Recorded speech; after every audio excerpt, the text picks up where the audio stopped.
Abandoned on a canvas of torn air, a picture lost in far and fading streaks. The earth nature's summits sank below his feet. He climbed to meet the infinite more above.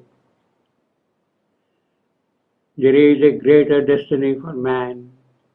That destiny is waiting for him because the eternal spirit is his truth, not his body, not his heart, not his mind, but his soul and spirit can lead him towards it, towards that greater destiny.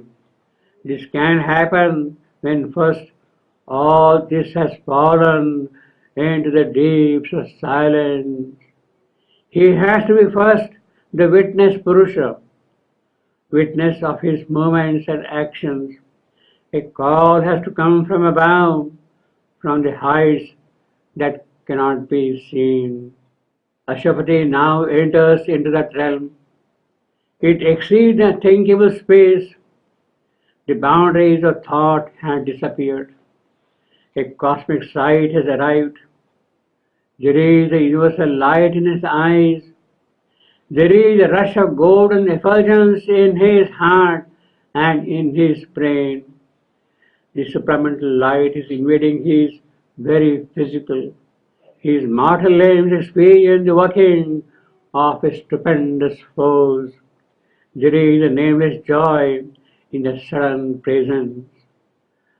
Ashwapati is now awake to his omnipotent source, the occult fountain of his being.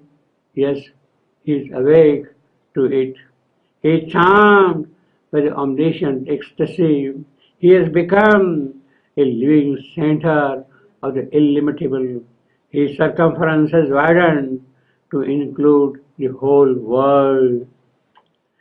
With the rush of these higher powers of truth and beauty and joy and life and spirit, the spiritual fate of Ashwapati is now shaped by the higher will and force. The limits of earth nature have vanished. Mortality does not reign anymore. His action is not governed by mortality.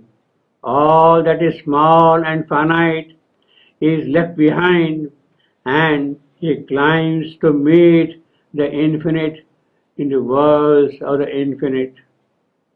He is on the move and is going to join the sun from whom he came.